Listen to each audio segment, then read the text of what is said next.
And we continue with world-first previews from the work of Marsio Salcuni. Today I'm proud to present to you the true 3D magnetic field of a ring magnet.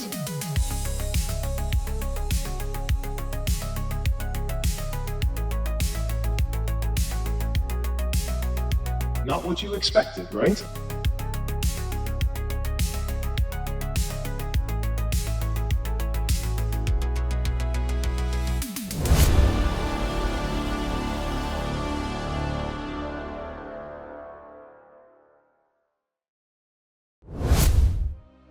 And here it is. It's truly strange, but this is not the only representation. Take a look at this one. And it's always the same magnet. Let's start with this one. To better understand what you're seeing, let's revisit a small segment from a previous video. Look at this. A giant ring magnet. Now, the ring magnet is oriented with the south pole facing upward. If we take the magnetic pen that Marsio built to verify the magnetic orbitals, yes, the one whose construction we explained in previous videos, and we orient its south pole downward, we'll see that it's repelled by the main polarity.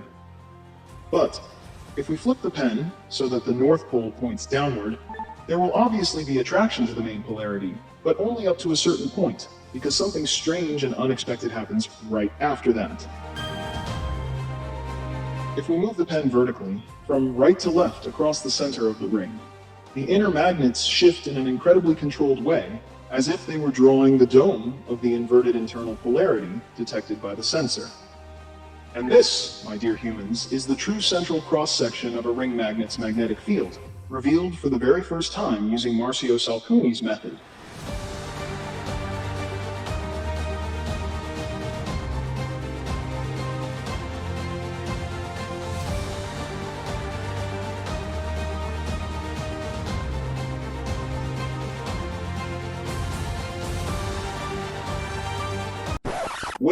Wait a second. I know exactly what you're thinking. You're asking yourselves, if there are these side bubbles, why doesn't Marsio continue drawing with the pen on the sides too?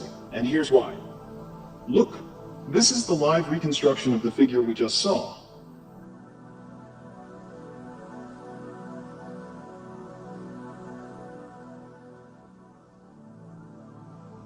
Okay, as you can observe, these side bubbles are actually wider than the inner one. But there's a catch. These bubbles were detected using the normal threshold of the sensor, while the inner one was not. The threshold the sensor uses to detect this inverted central polarity is a threshold that has been forced onto the sensor by the compression created by the main polarity pressing onto that inner one. In fact, even if this central polarity looks smaller, as you can clearly see, it is extremely more powerful than the side bubbles you see here. And that's why the magnets in the pen cannot draw the exact shape detected by the sensor, because in this case the attraction is stronger than the inverted toroid forming around it. But let's go back to our main experiment. To unpack what's happening here, it's important to understand that what you're seeing is not just repulsion. The magnet doesn't stay in position because of gravity or weight. Oh no, my friends. To prove it, we'll repeat the experiment horizontally. As you can see, at the same time, attraction with the main polarity also acts, because the magnet is immersed in its own field. And simultaneously, on the opposite side of the magnet, the exact opposite happens. Now watch this movement in slow motion. By moving the probe quickly from the attractive edge of the ring magnet to the center, where that bubble of opposite polarity lies, you can see the magnet shoot to the right, but then it autonomously returns exactly near the bubble of inverse polarity and locks in place.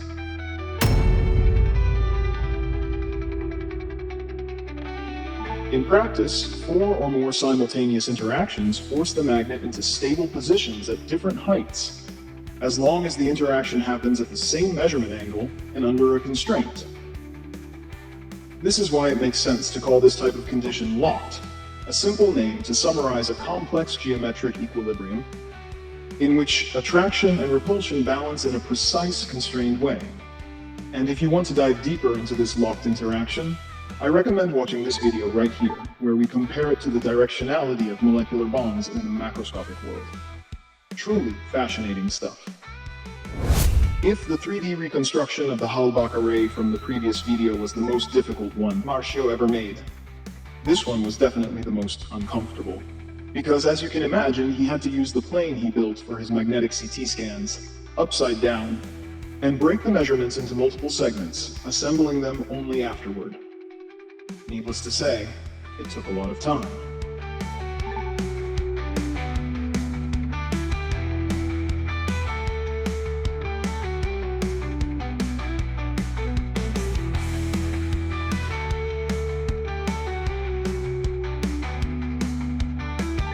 Here you have all the 2D slices that were mapped using a Hall effect sensor, with the measurement angle parallel to the magnetization axis,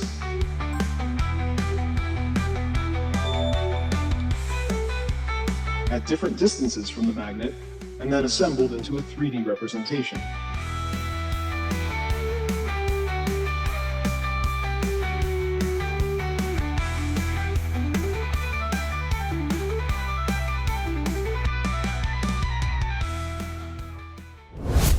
Now let's move on to the other detection, the one with the measurement angle perpendicular to the axis.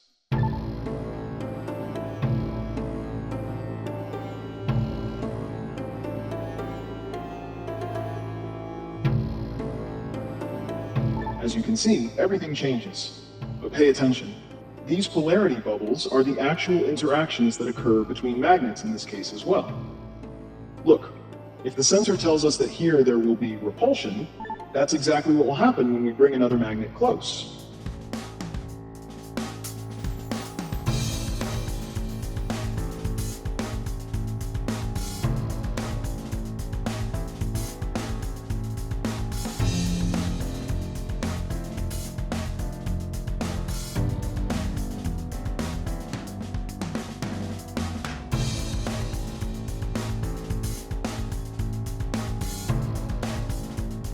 And then, what exactly happens at the center of the ring? To make sure we show you the most accurate slices possible, here is a live scan of the center.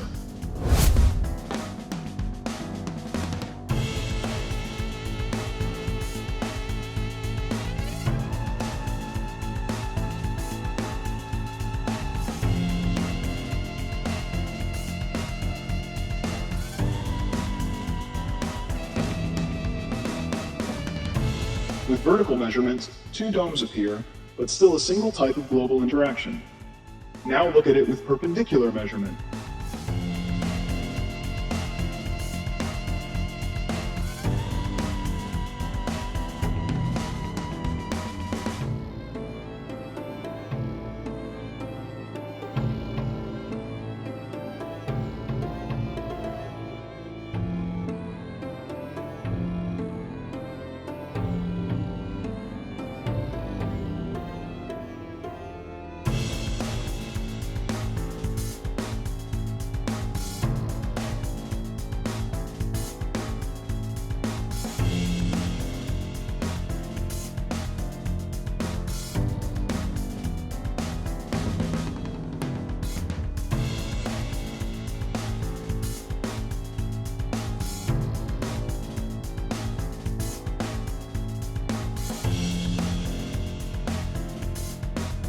Four distinct bubbles emerge, leaving a central region with a very precise geometry.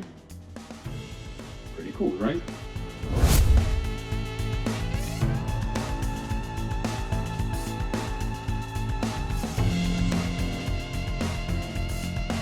And once again, a locked interaction appears at specific points.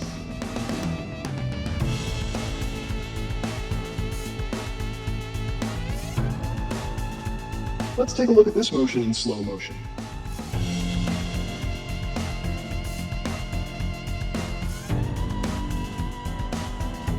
Here's what happens.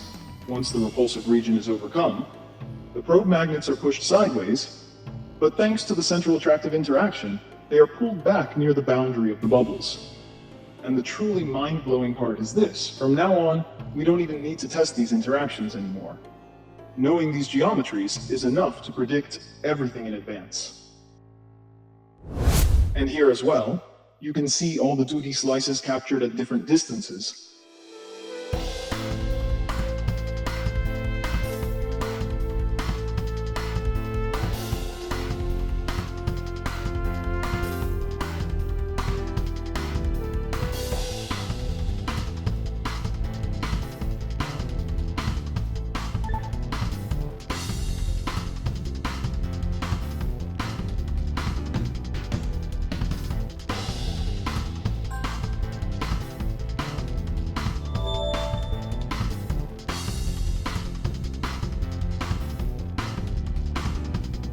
followed by their 3D reconstruction.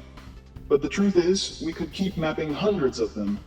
In fact, these magnetic field geometries emerge depending on the different fixed measurement angles relative to the magnetization axis of the magnets.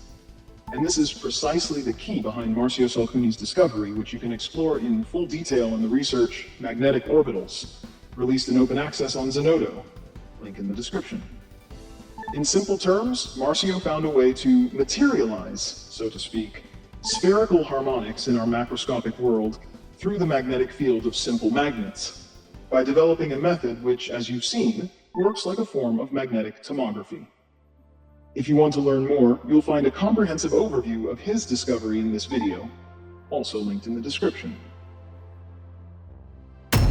The Discovery of the True Magnetic Field. Book available on Amazon. This research was not funded by any university, institution, or organization. 3 years of work. Experiments, failures, long nights, prototypes, measurements repeated countless times. Everything carried out independently. And despite that, the full work was published open access, so that anyone can download it, study it, and verify it freely. At this moment, the most direct way to take part in supporting this extensive effort is through the printed edition of the research. A carefully crafted volume, with all magnetic field images presented in high quality, immediately accessible, meant to be browsed the way one handles significant scientific works. And not to mention the cover. Take a look. Minimal, subtle sci-fi aesthetics, a luminous logo emerging from a black background, designed to stand out on any bookshelf. This is not a book you read once and forget. It is a book you keep, one that stays. Consider it. The link is in the description. And thank you for your support. And if you want to follow me and Marsio and keep being among the first in the world to witness extraordinary things through magnetic fields, hit like, share, subscribe, and most importantly, turn on the notification bell. Yes, the bell matters. Thank you so much. Seriously. Thank you. Greetings to all humans from Ix, your favorite scientific alien.